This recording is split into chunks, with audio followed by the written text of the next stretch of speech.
Out of all the Western military vehicles sent to Ukraine, there's one that's become a true game-changer on the battlefield. Forget the flashy tanks and the heavy artillery, because it's the U.S. Bradley fighting vehicle that's been turning the tide. These beasts aren't just rolling metal boxes. They're lifesavers, troop carriers, and Russian nightmares all rolled into one. In fact, Bradleys have saved countless Ukrainian lives, ripped through enemy positions, and just recently, they caught a squad of Russian soldiers hiding out in the tree lane and left nothing but chaos in their wake. It was brutal. It was fast. And it proved once again why the Bradley is feared across the front lines. But here's where it gets even more interesting. This wasn't just a random skirmish.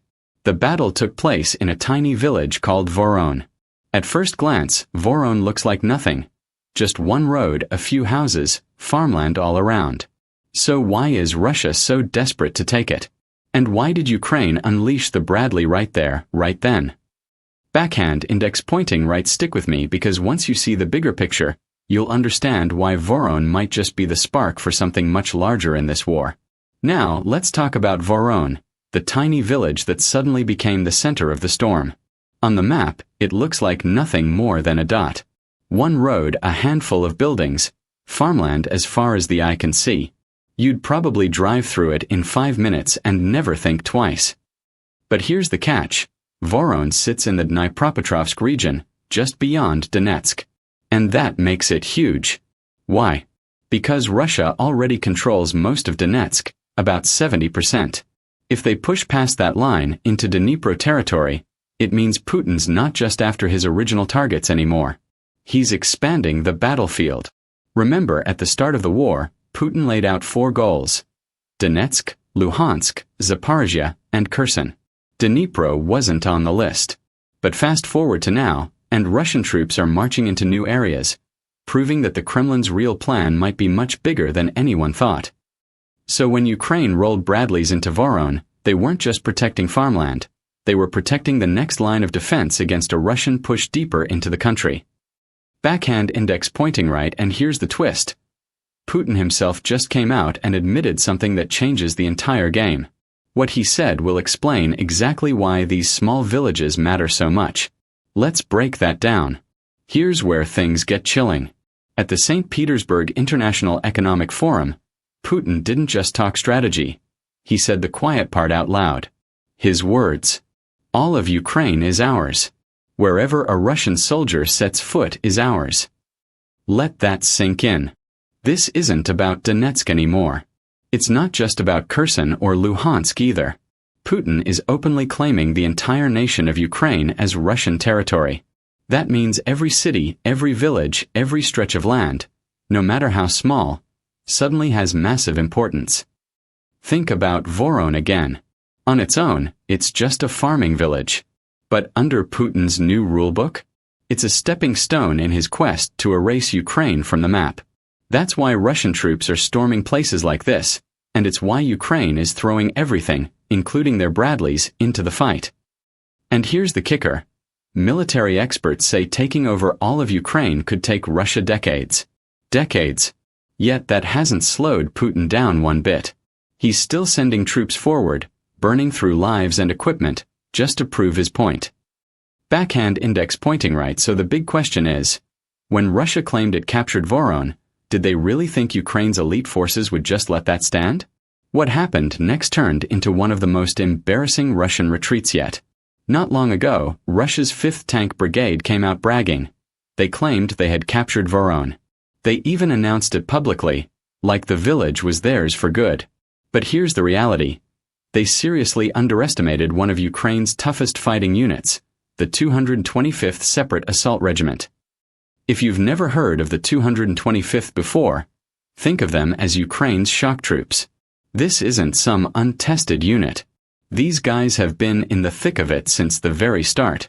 They fought in the brutal Battle of Kharkiv, they held the line in Bakhmut, one of the bloodiest battles Europe has seen since World War II, and they've hit the Russians hard in Avdiivka, Chasiv Yar, and even across the border in the Kursk offensive.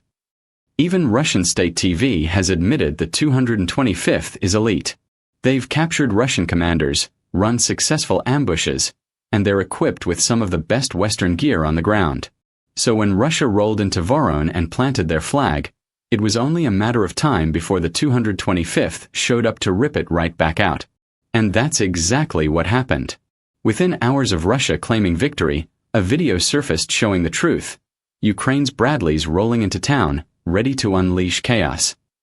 Backhand index pointing right, what those Bradleys did next not only humiliated Russia, it showed the world why this vehicle has become a symbol of Ukraine's resilience.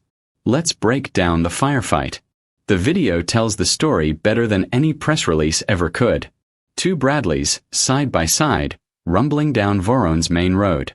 No hesitation, no fear, just raw firepower rolling straight into enemy territory. On both sides of the road, Russian troops were hiding in the tree lanes, hoping, praying that the Bradleys wouldn't see them. But Ukraine knew exactly where they were. And once the Bradleys opened up with their M242 Bushmaster 25mm autocannons, it was over.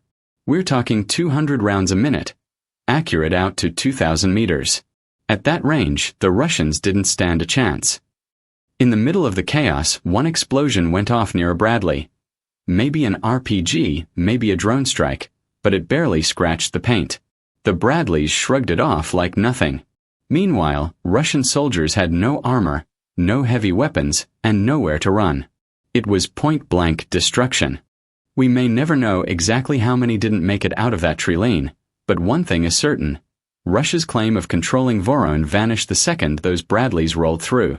The village was back in Ukrainian hands, and the so-called victory turned into an embarrassing defeat for the Kremlin. Backhand index pointing right, but here's the real takeaway. This wasn't just a firefight, it was a warning. Because what the Bradleys did in Vorone tells us a lot about where this war is heading next. And not all of it is good news for Ukraine.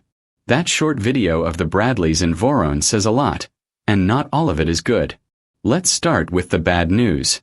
This is proof, hard evidence, that Russia is pushing deeper into the Dnipropetrovsk region.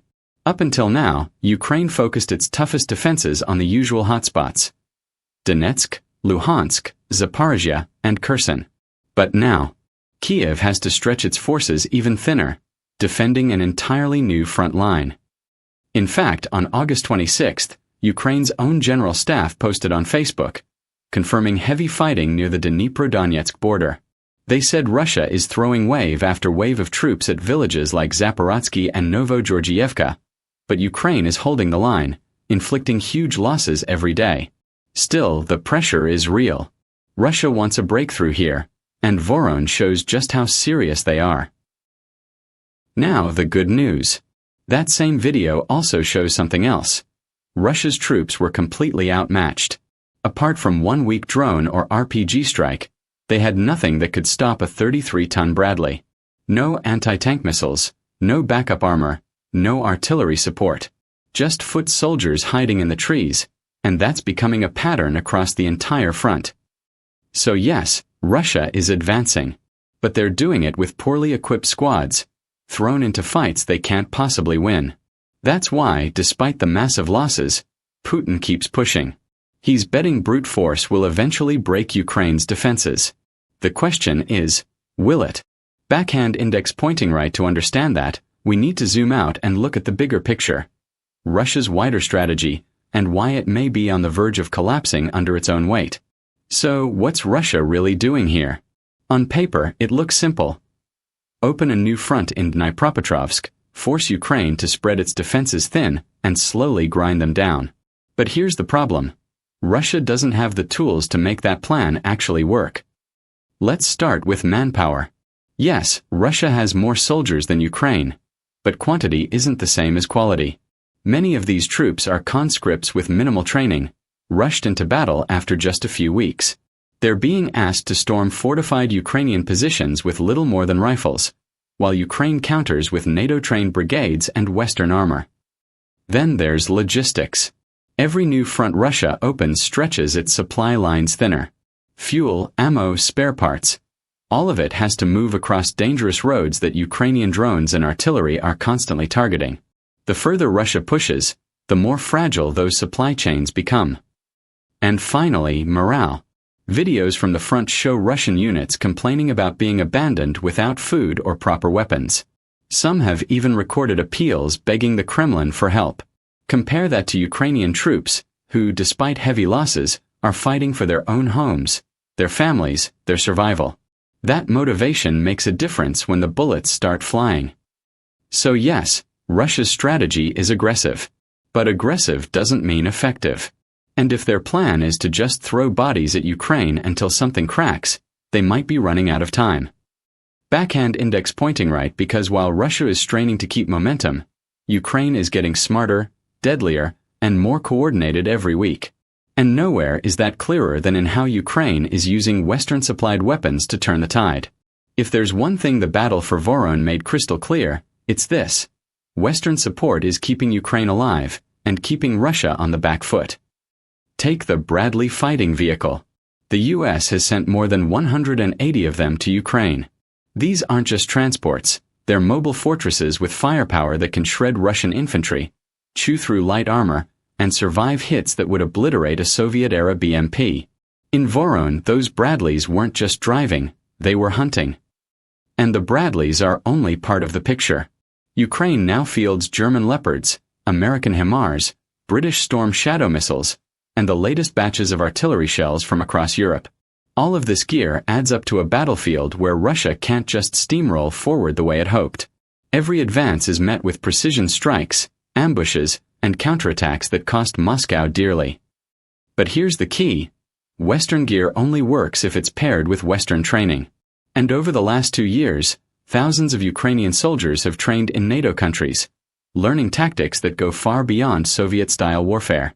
That's why units like the 225th look so sharp in combat. They're not just well-armed, they're well-drilled. Of course, the flip side is dangerous. Ukraine's arsenal is still limited. Every Bradley, every Leopard, every missile matters. Lose too many, and replacements take months to arrive. That's why every battle feels like a high-stakes gamble. Backhand index pointing right, and this brings us to the ultimate question. After Vorone, after all the blood and firepower, where does the war go from here? So what does the battle for Vorone really tell us about this war? On the surface, it looks like just another clash in a small Ukrainian village. But look deeper, and it's a snapshot of the entire conflict. Russia is pushing hard, harder than ever, trying to stretch Ukraine's defenses and force a breakthrough. But the video shows us the reality. Without proper armor, without advanced weapons, Russian troops are being chewed apart. That's the bad news for Moscow. For Ukraine, the good news is clear. Western armor like the Bradley can, and does, change the battlefield. These vehicles don't just protect Ukrainian soldiers. They give them the firepower to push back against overwhelming odds. And when paired with smart tactics and NATO training, the results speak for themselves. Vorone was supposed to be a Russian victory. Instead, it turned into a symbol of Russian weakness. But here's the hard truth. Ukraine can't afford to celebrate too long.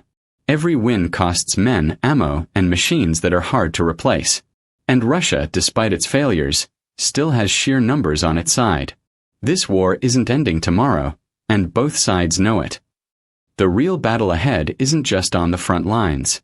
It's in the flow of Western aid, the resilience of Ukraine's people, and the Kremlin's ability, or inability, to sustain its losses.